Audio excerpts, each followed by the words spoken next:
Support comes from the Missouri Forest Products Association. Missouri produces wood pallets, railroad ties, white oak barrels, hardwood floors, and more. Details on the variety of products made in the state are at choosewood.com. From St. Louis Public Radio. This is St. Louis on the Air.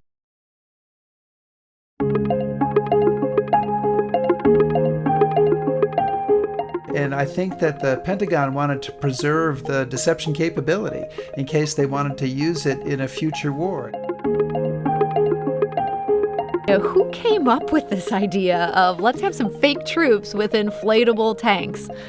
Well, deceptions in the military, of course, is very old. It goes back to the Trojan horse. I'm Sarah Fensky. In Missouri, June 6th is Ghost Army Recognition Day. That comes thanks to a bill signed into law last year by Governor Mike Parson. And the federal government seems poised to follow Missouri's lead. Earlier this month, the U.S. House of Representatives voted overwhelmingly in favor of H.R. 707, a bill to award the soldiers serving in the Ghost Army with the Congressional Gold Medal. So who exactly were these soldiers? Rick Byer's 2013 documentary, The Ghost Army, remains the definitive guide to this fascinating World War II tale of subterfuge and strategy. Here's how the film described a pivotal campaign in March of 1945 as the Allies prepared to cross the Rhine into the heart of Germany. Across the river from Dusseldorf, the view from the air reveals hundreds of American vehicles. Intercepted Allied radio transmissions confirm the presence of 2 American divisions. German observation posts hear them moving in across the river. All signs suggest the attack will come here. But the tanks spotted from the air are 93-pound inflatable dummies. The sounds come from loudspeakers. The radio transmissions from a script. It's amazing the fakery that we were able to perpetrate upon the enemy. And that is from the 2013 documentary, The Ghost Army, now on Amazon Prime. And joining us now to share more of this history and why lawmakers are finally ready to honor these men is Rick Byer. He is the director of The Ghost Army, which premiered on PBS in 2013. He is also the president of the Ghost Army Legacy Project. Rick, welcome. Oh, thanks. Great to be here. Rick, for those who haven't seen your wonderful film, what exactly was the Ghost Army? Well, it's a unit of men. Its official name was the 23rd Headquarters Special Troops, which is a really boring name for an amazing unit. They were a deception unit. Their mission was to impersonate other, much larger American units, to fool the Germans about the size, the location, and the actions of those units. And they carried out 22 deceptions on the battlefield, starting in June 1944 and going to March 1945. So it's such an amazing idea. Who came up with this idea of let's have some fake troops with inflatable tanks? Well, deceptions in the military, of course, is very old. It goes back to the Trojan horse. This particular idea was developed by 2 staff officers working in the Special Plans Branch for the U.S. Army in London in 1944. And interestingly, they were kind of opposites. One was a former civilian, Ralph Ingersoll, who'd been an author and a publisher. The other was a West Point career Army guy named Billy Harris. 2 really different people, but working together, they developed kind of this crazy idea for a traveling roadshow or of deception, or a symphony of subterfuge, as one writer called it. So you said they had 22 different deceptions. Did they pull off most of them? Yes, their deceptions were mostly successful, and none of them were they found out by the Germans. And in some of them, we have really good evidence that they managed to fool the Germans and get them to move troops and kind of do the things that we hoped they would do that might help us save lives and help bring about American victory. So what was the ultimate impact of this? I mean, can we point to, how many lives they saved? That's so tricky. I talk about that a lot. There have been estimates that they saved 15,000, 25,000 lives. But how do you know? You don't really know exactly. I have talked to soldiers, GIs who served in Europe who said, well, maybe they saved my life because, they were involved in an operation I was involved in. And that's very moving and meaningful. It's hard to know their exact impact, except I would say there's this one Army analysis of the unit done about 30 years later in which the author says, rarely have there been so few men who had such a great impact on a major military campaign. Well, speaking of those men, this is a perfect time to introduce our second guest today, and that is Carolyn Spence-Cagle. She lives in Lampe, Missouri. She's a board member of the Ghost Army Legacy Project, and her late father was one of the men who served in the Ghost Army. Carolyn, welcome. Thank you. Thank you for reaching out to allow Rick and I to have this dialogue about the meritorious work of the Ghost Army and also promoting the Congressional Gold Medal for the Ghost Army that, as you addressed earlier, is in the U.S. Senate at the present time. That's right, and I want to talk about some of the attempts to honor these men here in just a few moments. But first, I just want to talk a little bit about your dad. Tell us a bit about his life before World War II. Who was he when the Army said, hey, come be a part of this very, very strange experiment here? Well, my understanding from conversations with my family is that my dad was enrolled as a freshman at a small university in the northwestern part of Pennsylvania, and recruiters came into his art class because he had always been an artist very early in his life and then continued that throughout his career. But these recruiters came in and asked for anybody, pardon me, allergies are giving me crazy stuff today, and asked for people to go ahead and sign up for this wonderful participation in World War II. And so my dad, along with many others, marched up to New York, and my dad, from what I understand, was recruited, and he actually went to the City College of New York and underwent some significant training in different technology spheres, and eventually was recruited for the Ghost Army, although he really didn't know anything about what he was doing. He basically just said, okay, you guys want me, I'm ready to go, and this will work out for everybody. So, yeah. And there were 20 men from Missouri who were also part of this troop. But, Rick, it sounds like more typical were people like Carolyn's dad. These were art school students, and a lot of them seem to have come from the East Coast. Well, there's about half of the visual deception unit were art students or artists of some kind. That's about 150 people out of the 1,100 who served in the unit. So there's plenty of other different people from all sorts of walks of life.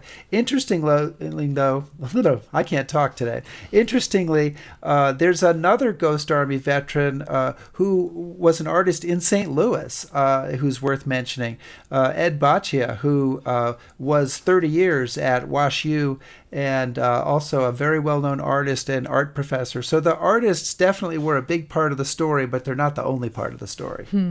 So there's another clip from Rick's film I want to play here. This is a member of the Ghost Army who describes how he was recruited for this work. Lieutenant Bob Conrad, a signal officer for the Dixie Division, was another who found himself suddenly transferred to a mysterious new unit.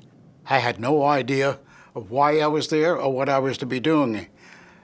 After I was there for a few days, I spoke to this major and I said, "What is this organization?" And he said, "Let's put it this way, Lieutenant. If we are totally successful, you may not come back." And that, again, is from the documentary The Ghost Army. Carolyn, I understand it took decades before you learned about your father's service, but what do you know now about what he did as he was there in Europe in 1944, 1945? Well, there were 4 different units or components of the Ghost Army, and my dad was a member of the 603, which really focused on the deception, creating fake signs, posts, where the commanders would hang out, really retooling Jeeps and different transport vehicles with different signs to indicate that they were something other than what they were, creating fake shoulder patches, so they might look like Germans or other people. They really just engaged in their artistry and their innovation to create deceptive, messages that would really circulate around the communities where they were, and also distract the Germans from really understanding what was happening. So it was they were very, very busy, but they had lots of fun. They sketched a lot when they were in Europe, and that was kind of a relief, I think, for them, therapy, if you will. To get to do all these illustrations. Yes, yeah. Because Sarah, they can really I jump were asked to pick up, in a short period of time, go to a certain place and create the deception, and then they might be there for a couple of days, and then they were asked to move somewhere else. So Rick, I'd love for you to jump in there. Yeah, sorry. So I met Carolyn's dad, Joe Spence, because he's in the documentary film also, and he worked in the 603rd, as she said, which also handled these inflatables, the inflatable tanks and artillery and everything they used to fool German aerial reconnaissance. And he told a great story. He was essentially a replacement. He was coming in kind of late in the process, and he couldn't believe, when he went down. He was given an order to go down and come into where they were training. And when he saw 4 guys holding a tank up in the air, he said to himself, "What the heck kind of unit have I found myself in?" So it's a story that has a lot of whimsical aspects, but as we approach Memorial Day, it's also worth mentioning that 4 soldiers died carrying out these missions. So it's a business that's funny at times, but it's a very serious business as well. For sure. I mean, this could have been so dangerous. Carolyn, he came home after the war. He did become an art teacher, eventually earned his doctorate in education. Did he talk about the details of his service when you were a child? No. No, my father was pretty much, he was a straight and narrow guy for the most part, and he was told when he left the Ghost Army that he was to not utter a breath or any words about what he did in the war. So he followed that directive. And Rick, your film gets into the reasons for this. Why was it so important that they kept this quiet even after the fact? Well, if you can perform a magic trick and then you tell people how you did the trick, nobody's going to believe that trick the next time it's performed. And I think that the Pentagon wanted to preserve the deception capability in case they wanted to use it in a future war. And in 1945, that thinking probably was, well, we might go to war with Russia at some point, and we want to preserve the details of the deception capability. It's okay if a little bit of it gets out or if there's a news story about inflatable tanks, but we want to keep secret the way we actually put this together and intertwined these various kinds of deception, visual, radio, sonic, and impersonation to fool the enemy. So I think it was to preserve that capability. We're talking today to Rick Beyer. He is the director of the Ghost Army documentary. You can watch that now on Amazon Prime if this piques your interest. We're also talking today to Carolyn Spence Cagle. Her father served in the Ghost Army, and she's a board member of the Ghost Army Legacy Project. We need to take a quick break, but we'll be back shortly to continue this conversation. This is St. Louis on the Air on St. Louis Public Radio.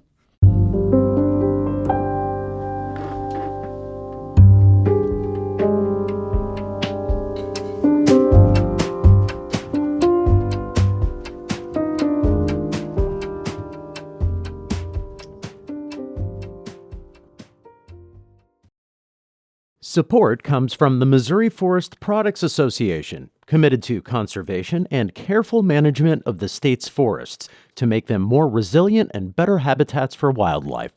ChooseWood.com.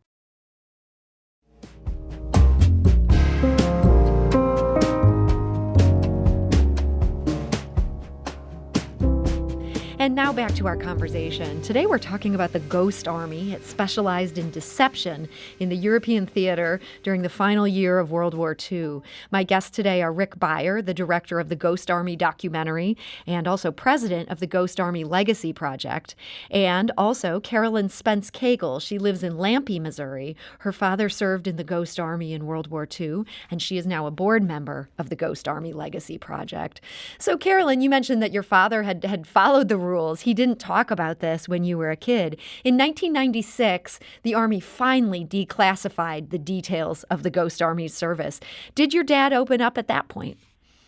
Yes, I remember that my father, when he was allowed to really talk about his experience during World War II, went into his study where there was a bureau, and he got out these medals that he had received from the French government for his service. And, his eyes were wet, and, all of us were very impressed. To think our dad was actually doing something that merited governmental, gratitude was just phenomenal.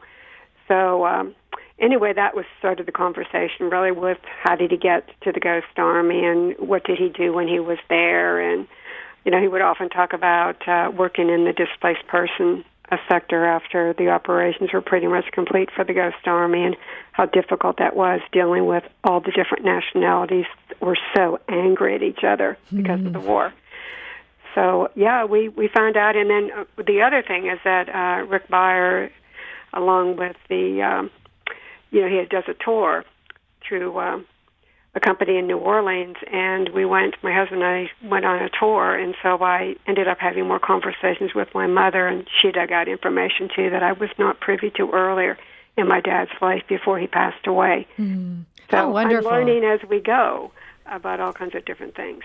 Rick, do you think it was a relief for these veterans to finally be able to share the truth about what they'd done?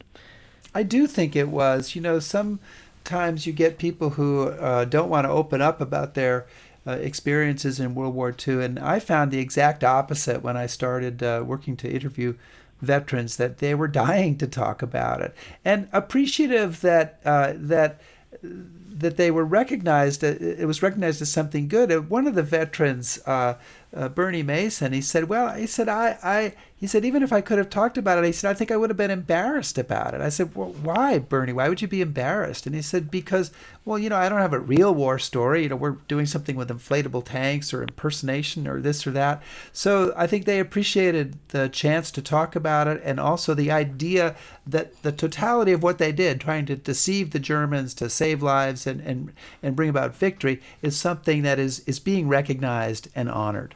And that's actually a great segue into something that we do want to talk about today, and that is the honors that are now beginning to finally come after so many years. Missouri designated Ghost Army Recognition Day last year. Carolyn, did that seem like a major win for the Ghost Army Legacy Project? Oh, yes, most definitely. Gene Dorman, who was a Missouri legislator several years ago, really was the one that kind of accompanied that bill through the legislative process, and he's still kind of active with our group that's planning the event on June 6th.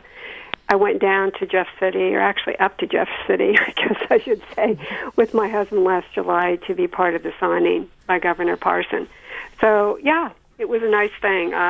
We had really worked hard for that in the state of Missouri because we wanted to be equivalent to what they had done in the state of Arizona, where they had supported Ghost Army projects and that kind of thing. Rick, have others joined Arizona and Missouri at this point? We don't have other states that have joined at this point, but our main focus is on Congress, as you alluded to. And the Ghost Army bill, of course, passed in the House of Representatives last Tuesday, which was just an amazing and fantastic moment. And now, that bill to award the unit a Congressional Gold Medal is before the U.S. Senate, and that bill is S1404. And our big push right now is to get more senators to co-sponsor it. So we have, I think, 18 senators so far. I will say there are none from Missouri yet. Oh. And we're hoping to change that with Ghost Army Recognition Day and all the stuff going on.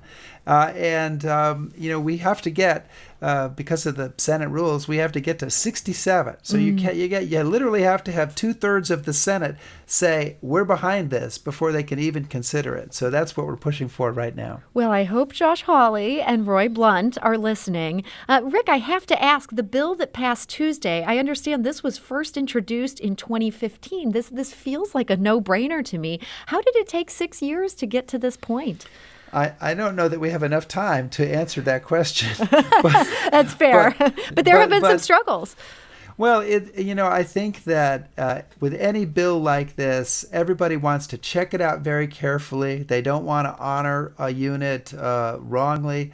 And then you need to put it on people's radar screen. You need to get it up to the top of the pile. And so that is really what requires the effort. I think once people know about it and once they understand what they did, they're amazed and blown away and usually want to get involved and help. But it's getting to that point for each individual legislator that takes the time. So, Carolyn, this effort could well yield congressional gold medals for the men who served in this. Your father has passed away. He won't be here to see that. Does that feel kind of bittersweet? Well, to some extent, yes. But to actually getting to the point where the congressional gold medal was issued, is a significant event. And Rick's right on board with the difficulty of getting previous administrations and senators and representatives to support it, with all the other things that they deal with in Washington. But we've got an incredible group that's working on virtual lobbying right now to really make that a priority for people, in the Senate to really co-sponsor the bill.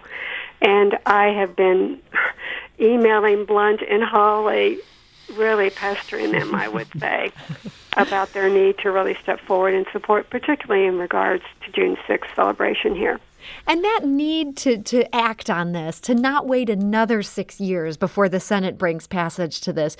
We should mention there are still members of this unit who are living today. Rick, I imagine that might not be the case for very much longer. There are only 11 men still left out of more than 1,100 who served in the unit. And the oldest of them is 106, and the youngest is 96. And so the Ghost Army is going to be an army of ghosts in the not-too-distant future. And so it's really important to try to honor them this way now while some of them are still here to receive that honor. So you have mentioned these festivities that are happening. We do want to mention that you can see an exhibition on the Ghost Army at the Missouri State Museum. That's there in the Missouri Capitol. That's going to be beginning June 6th. There's also a special screening of Rick's film. If anyone's going to be in Branson on June 6th, that is happening then at the IMAX there. Details are linked on our website. That's stlpr.org. You do need to get reservations for that special event. But we'd encourage people, if you want to get involved in that, those are both great opportunities, and if you feel like putting pressure on Senator Hawley or Senator Blunt, that is Senate Resolution 1404. Is that right, Rick? Right. 1404. Okay. So just in our final moment here, Rick, I want to ask this question to you. There's so much that's so interesting in this story. What's the one thing that you're hoping people will take away from the tale of the Ghost Army? I hope that people take away the idea of using creativity and performance and things like that to save lives, because that's really what this unit is about. Because if you can fool the enemy and get around behind them or kind of go the other way, you can save lives. And doing it, with creativity, that is pretty awesome right on the battlefield. So that's what I'd like people to remember. Well, Rick Beyer, thank you so much for joining us today. My pleasure. And Rick is the president of the Ghost Army Legacy Project, and you can stream the Ghost Army now on Amazon Prime. And Carolyn Spence-Cagle, thank you so much for joining us today, and thank you for your father's service. You're quite welcome. I appreciate it. St. Louis on the Air is a production of St. Louis Public Radio. Understanding starts here. If you learned something new from today's episode, consider leaving us a review and rating on Apple Podcasts on the App Store. It's the easiest way to help people discover our show. We appreciate it. Thank you. St. Louis Public Radio is a member-supported service of the University of Missouri, St. Louis.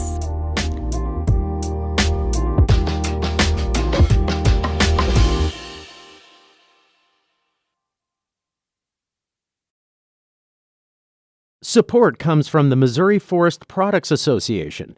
Missouri produces wood pallets, railroad ties, white oak barrels, hardwood floors, and more. Details on the variety of products made in the state are at choosewood.com.